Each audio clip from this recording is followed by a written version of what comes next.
Hello friends, welcome to all of you. स्वागत है आप सबका। आज हम स्टार्ट करेंगे क्लास 10th का सेकंड चैप्टर जो है कि पॉलिनोमियल अर्थात बहुपद। तो आज हमें बहुपद को समझना है कि बहुपद क्या होता है।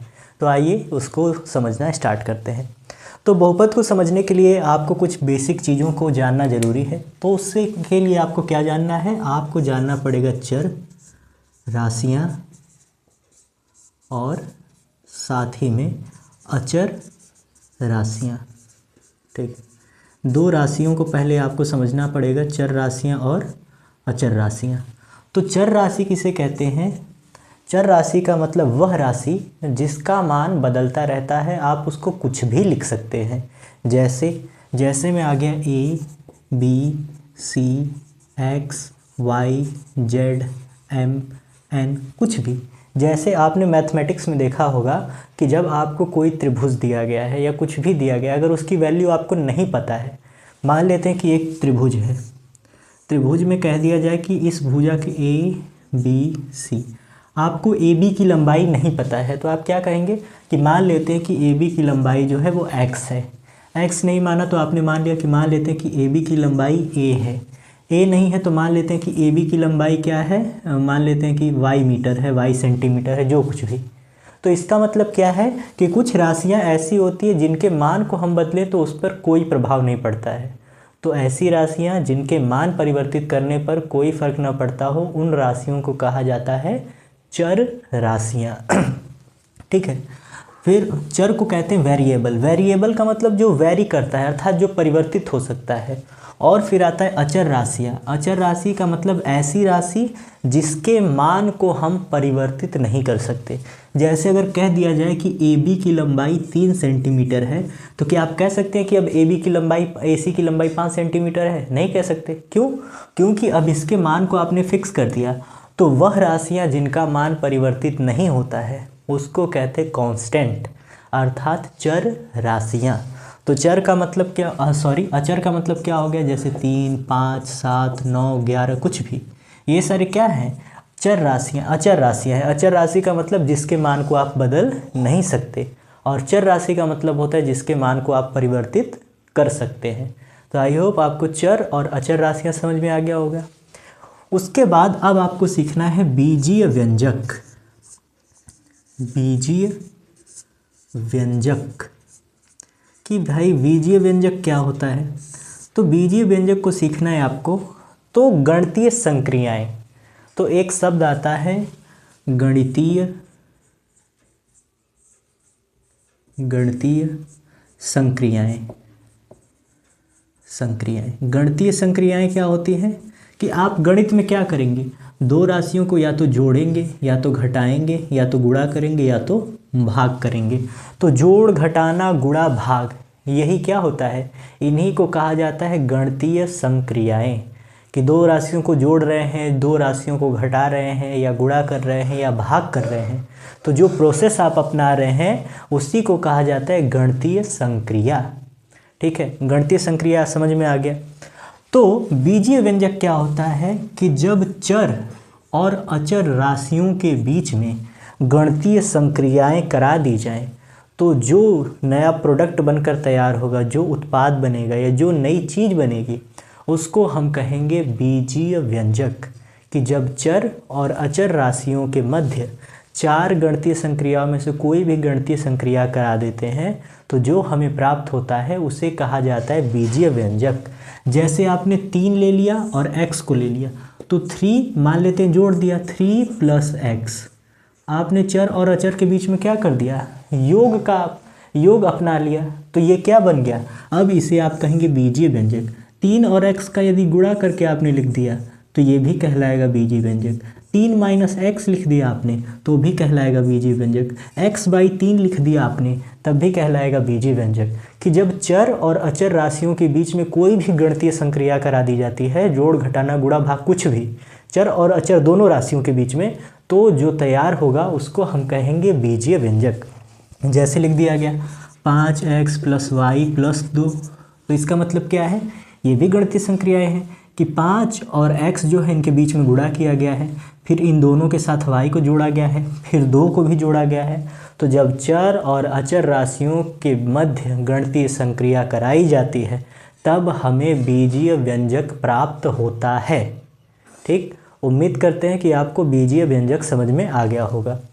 कि यहाँ पर देख रहे हैं ना कि 5 क्या है, अचर है, x क्या है, चर है, दोनों को गुणा करके लिख दिया गया है और फिर इन दोनों को क्या कर दिया गया, जोड़ दिया गया। यहाँ पर भी इसको क्या कर दिया गया, जोड़ दिया गया है। तो जब चर अचर राशियों को जोड़ घटाना गुणा भाग वाली प्रक्रिया द्वारा आपस में सम्मिलित कर दिया जाता है तो उसको कहा जाता है बीजीय व्यंजक। ठीक अगर 3/x लिखा जाए तब भी ये क्या है, बीजीय व्यंजक है। अब आपको समझना है बहुपद के बारे में। ठीक है, तो अब आइए समझते हैं बहुपद के बारे में कि बहुपद पॉलिनोमियल क्या होता है। तो बहुपद की परिभाषा समझिए, बहुपद किसे कहते हैं। तो ऐसा बीजीय व्यंजक जिसमें चर की घात ऋणोत्तर पूर्णांक, ऋणोत्तर का मतलब होता है या तो धनात्मक होगा या तो शून्य होगा, तो उसको कहा जाएगा बहुपद। कि बहुपद क्या होता है, बहुपद एक प्रकार का बीजीय व्यंजक ही है, मगर वो बीजीय व्यंजक ऐसा होना चाहिए कि उसमें जो चर राशि है उसके ऊपर जो घात है वो या तो धनात्मक होनी चाहिए या तो 0 होनी चाहिए। जैसे समझिए, यदि यहाँ पर लिखा हुआ है एग्जाम्पल के रूप में, जैसे आपको बताया जा रहा है कि 3x + y, तो अब देखिए 3 पर कितना घात है, 1 घात है, y पर कितना घात है, 1 घात है। तो 1 क्या होता है, धनात्मक संख्या, अर्थात ये पूरा का पूरा क्या कहलाएगा, बहुपद कहलाएगा। लिखा है x² + x + 1, तो ये भी क्या है, ये भी एक बहुपद है क्योंकि इसमें चर क्या है, x पर घात 2 है, x पर घात 1 है, तो ये क्या हो जाएगा, बहुपद हो जाएगा। यदि लिख गया x पर घाते -2 + x + 1, अब बताइए ये बहुपद है कि नहीं। तो देख रहे हैं x पर घात अब क्या हो गया, -2। तो यदि किसी बहुपद, किसी बीजीय व्यंजक में जो चर राशि है उसके ऊपर यदि घात धनात्मक और शून्य रहेगा तब तो बहुपद है, मगर ऋणात्मक हो गया तो उसे हम बहुपद नहीं कहेंगे, अर्थात ये बहुपद नहीं है। कोई कहेगा x² + 2 बहुपद है या नहीं, तो अचर राशि को हमें नहीं देखना है, इसे देखना है, तो वो क्या है, एक बहुपद है। कोई पूछे बताइए केवल और केवल 5 लिखा हुआ है कि 5 बहुपद है कि नहीं है, तो 5 का मतलब इसको आप लिख सकते हैं 5 × 1, ऐसा लिखा है। 5 × 1 का मतलब 5 × x पर घाते 0। आपको पता है किसी संख्या पर घात 0 होता है तो उसका मान कितना होता है, 1, अर्थात 5 को लिख सकते हैं आप 5 × x पर घाते 0। तो यहाँ पर x आ गया, अब x पर घात क्या है, 0। तो यदि किसी चर राशि पर घात धनात्मक या शून्य है तो उसको हम क्या कहेंगे, बहुपद। तो हर एक अचर राशि अपने आप में क्या होती है, बहुपद। जैसे 10 लिखा है तो 10 को आप क्या लिख सकते हैं, 10 × x पर घाते 0। ठीक, तो यही आपको देगा। पहला प्रश्न यही रहता है कि जो दी गई चीज़ें हैं उनमें पहचानिए कि वो बहुपद है या नहीं। दूसरी बात, यदि कोई बहुपद 1 करके दे दिया जाए, यदि वो हर में चला जाए तो भी वो बहुपद नहीं कहलाता है। कहने का मतलब कि यदि लिखा गया 1 आप जानते हैं कि ये पूरा का पूरा क्या है, बहुपद है, क्योंकि x पर घात धनात्मक है, तो x² + x + 1, बताइए यह एक बहुपद है कि नहीं है, तो इसे हम बहुपद नहीं कहेंगे। यदि कोई बहुपद 1 करके नीचे आ जाए, उस पर घात धनात्मक है, मगर आप जानते हैं एक फार्मूला होता है 1/a⁻m बराबर हो जाता है a⁻−m। ये पूरा का पूरा यदि ऊपर आएगा x² + x + 1, तो इस पूरे पर घात क्या हो जाएगा, -1 हो जाएगा। ठीक है तो इसका मतलब ये क्या हो जाएगा, यह बहुपद नहीं होगा। तो बहुपद की परिभाषा आसान है कि ऐसा बीजीय व्यंजक हो जिस पर जो घात है वो या तो धनात्मक होनी चाहिए, धनात्मक का मतलब 1 2 3 4 5 6 7 8 जितना रखना चाहे उतना रख सकते हैं, और दूसरी बात या तो 0 हो जाए। अगर चर राशि पर ऋणात्मक घात आता है तो उसको हम बहुपद नहीं कहते हैं। दूसरी बात कि यदि कोई बहुपद 1 करके आ जाए तब भी हम उसे बहुपद नहीं मानते हैं। ठीक, तो उम्मीद करते हैं कि आपको बहुपद भी समझ में आ गया होगा। अब आपको समझना है बहुपद की घात के बारे में कि बहुपद की घात क्या होती है। बहुपद तो अच्छी तरह से समझ में आ गया होगा। अब यदि कोई बहुपद दिया गया है, कोई पॉलिनोमियल लिखा गया है, तो उसमें चर राशि की जो सबसे बड़ी घात होती है उसी को बहुपद की घात कहा जाता है। क्या बोला गया? बहुपद में चर राशि पर उपस्थित सबसे बड़ी घात बहुपद की घात कहलाती है। ठीक, बहुपद में चर की सबसे बड़ी घात, सबसे बड़ी घात बहुपद की घात कहलाती है। ठीक है, जैसे एग्जाम्पल के रूप में समझिए, पहला दिया गया है आपको x³ + 2x² + 3। तो पूछा जाए कि इसमें बहुपद की घात कितनी है। पहली बात, बहुपद है कि नहीं, तो इसमें जितने भी चर दिख रहे हैं आपको, दो जगह चर दिख रहे हैं और दोनों पर घात क्या है? धनात्मक है, इसलिए ये बहुपद है। अब पूछेगा कि बहुपद की घात कितनी है, तो इसमें चर राशि तो दो जगह है, ये यहाँ पर भी है, यहाँ पर भी है, मगर चर राशि पर जो सबसे बड़ी घात होगी उसी को कहा जाएगा बहुपद की घात। तो एक जगह घात है 2, एक जगह घात है 3, तो अर्थात इस बहुपद की घात कितनी हो जाएगी? 3। इसे कहा जाएगा 3 घात वाला बहुपद। दूसरा देख लीजिए, जैसे दिया है x² + x + y। इसमें पूछेगा बहुपद की घात कितनी है, तो इसमें दो प्रकार के चर राशियां हैं, एक x के रूप में है, एक y के रूप में है। इसमें कितनी घात है? 1 है। इस पर कितनी घात है? 1 है। इस पर कितनी घात है? 2 है। तो ये 2 घात वाला बहुपद कहलाएगा। अगला एग्जाम्पल देखिए, यदि कह दिया √में x, √में x + x² + 3, तो बताइए इसमें x की मतलब बहुपद की घात कितनी है? तो इसे आप लिखेंगे x⁴ + x² + 3। तो यहाँ पर x पर घात 1/2 है, यहाँ पर 2 है, तो सबसे बड़ा क्या है? 2 है। तो बहुपद की घात कितनी हो जाएगी? 2 हो जाएगी। ठीक है, तो आपने बता दिया कि यहाँ पर बहुपद की घात कितनी हो गई? 2 हो गई, जो कि बिल्कुल गलत है। क्यों गलत है? क्योंकि बहुपद की घात बताने से पहले आपको ये देखना है कि जो दिया गया मान है वो क्या बहुपद है या नहीं है। अगर किसी संख्या पर घात किसी चर राशि पर घात यदि धनात्मक पूर्णांक है, ठीक है, आप परिभाषा में थोड़ा सा देखिएगा, ऋणोत्तर पूर्णांक कहा गया है। ऋणोत्तर का मतलब कि ऋण से बड़ा होना चाहिए, पॉजिटिव नंबर होना चाहिए, वो भी पूर्णांक के रूप में। पूर्णांक का मतलब दशमलव में नहीं होना चाहिए। और 1/2 का मतलब क्या है? 1/2 का मतलब है 0.5 कि x पर घात 0.5 लिखा है, अर्थात इसका मतलब कि पहली बात कि ये तो बहुपद ही नहीं है। जब बहुपद ही नहीं है तो हम उसकी घात क्यों बताएं? ठीक, तो हमेशा ये भी चीज़ ध्यान में रखिए कि जो सामने प्रश्न दिया है वो बहुपद है या नहीं है। बहुपद होगा तब हम उसकी घात बताएंगे। ठीक है, आगे बढ़िए। तो अब ये आपके सामने चौथा प्रश्न है। चौथे प्रश्न में क्या हो जाएगा कि चौथे प्रश्न में मान लेते हैं दिया गया है x⁴ + y⁵ x⁴ + y⁴ + 1। बताइए बहुपद की घात कितनी है? तो x y दिया है, सबसे बड़ी घात क्या है? 5 है। तो बहुपद की घात क्या हो जाएगी? 5 हो जाएगी। ठीक है, उम्मीद करते हैं आपको समझ में आया होगा। तो बहुपद समझ में आ गया आपको, बहुपद की घात समझ में आ गई। अब आपको देखना है बहुपद के प्रकार के बारे में समझना है कि बहुपद के कितने प्रकार होते हैं। तो बहुपद के प्रकार को समझिए। पहला होता है रेखीय बहुपद। ठीक है, रेखीय बहुपद किसे कहते हैं? ऐसा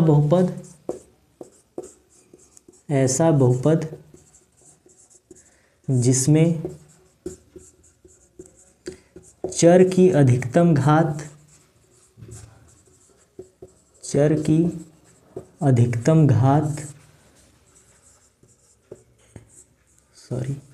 घात 1 हो। ठीक है, तो अब आपने कह दिया कि यदि चर राशि पर अधिकतम घात यानी ज़्यादा से ज़्यादा कितना होना चाहिए? 1 से बड़ा नहीं होना चाहिए। 1 से बड़ा हो गया तो हम उसे रेखीय बहुपद नहीं कहेंगे। जैसे यदि लिखा हुआ है लिखा हुआ है 5x, इसमें x की घात कितनी है 1, यह रेखीय बहुपद कहलाएगा। 3x + 2 ये क्या है रेखीय बहुपद है। 5y + 3 ये क्या है एक रेखीय बहुपद है। क्यों रेखीय बहुपद है? क्योंकि इसमें जितने भी चर राशि आए हैं इन चर राशि पर घात कितनी है 1 है। तो ऐसा बहुपद जिसमें चर की अधिकतम घात 1 होती है उसे रेखीय बहुपद कहते हैं। रेखीय भी प्रयोग किया जाता है, रेखीय भी प्रयोग किया जाता है, तो जो आपको सही लगे वो कह सकते हैं। रेखीय का मतलब होता है लीनियर, लीनियर का मतलब एक रेखा वाला। उसके बाद दूसरा आ गया द्विघात बहुपद। द्विघात बहुपद, द्विघात का मतलब अब कहेंगे कि ऐसा बहुपद जिसमें चर की अधिकतम घात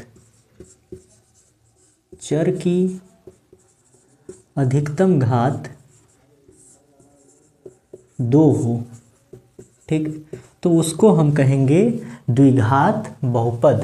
द्विघात बहुपद का मतलब चर राशि पर घात कितना होना चाहिए 2 होना चाहिए, ज़्यादा से ज़्यादा 2, कम से कम तो कुछ भी रखिए मगर ज़्यादा से ज़्यादा कितना होना चाहिए 2 होना चाहिए।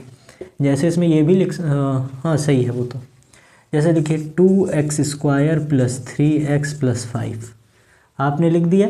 तो इस पूरे बहुपद में x की अधिकतम घात कितनी है 2 है, तो इसको कहा जाएगा दो चर वाला द्विघात बहुपद। द्विघात के बाद उसी तरह आएगा त्रिघात, अगला प्रकार है त्रिघात बहुपद, ठीक। त्रिघात बहुपद किसे कहेंगे? ऐसा बहुपद जिसमें चर की अधिकतम घात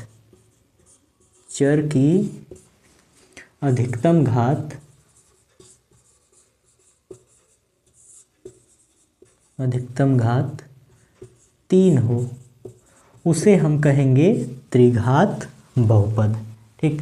उदाहरण के लिए जैसे में आप कह सकते हैं, जैसे में हो जाएगा 5x³ + 2x² + x + 1, तो इसमें चर की अधिकतम घात कितनी है 3 है, इसीलिए इसको कहा जाएगा त्रिघात बहुपद। त्रिघात बहुपद के बाद आता है चतुर्घात बहुपद, ठीक है। चतुर्घात बहुपद क्या होता है? चतुर्घात बहुपद का मतलब ऐसा बहुपद जिसमें चर की अधिकतम घात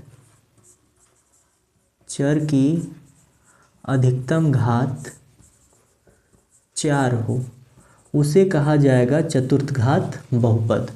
उदाहरण के लिए जैसे आप समझ सकते हैं, जैसे में 5x⁴ + 3x³ - 2x² + x - 1, तो ये क्या हो जाएगा चतुर्थघात बहुपद, क्योंकि इसमें x यानी जो चर राशि उस पर अधिकतम घात 4 है। अगला आता है शून्य बहुपद। शून्य बहुपद कैसे कहते हैं? ऐसा बहुपद जिसमें चर की घात 0 हो, चर की घात 0 हो। जैसे में कोई भी अचर संख्या ले सकते हैं, जैसे 10 बताया गया, 10 को क्या लिखा जाता है 10 × x⁴, तो 10 हो गया, 9 हो गया, 5 हो गया, 7 हो गया, 6 हो गया, 3 2 1, कोई भी अंक ले लीजिए, ये सभी के सभी क्या होते हैं एक शून्य बहुपद के प्रकार हैं, ठीक। तो आपने बहुपद के प्रकार देख लिए, रेखीय बहुपद, द्विघात बहुपद, त्रिघात बहुपद, चतुर्घात बहुपद और शून्य बहुपद। तो आज के लिए इतना ही। उम्मीद करते हैं कि आपको बहुपद और बहुपद के प्रकार अच्छे से समझ में आए होंगे। यदि आपको वीडियो अच्छा लगा तो इसे अपने दोस्तों के साथ शेयर करें। ऐसी नई नई चीज़ों को सीखने के लिए हमारे साथ जुड़े रहें। आज के लिए केवल इतना ही। धन्यवाद।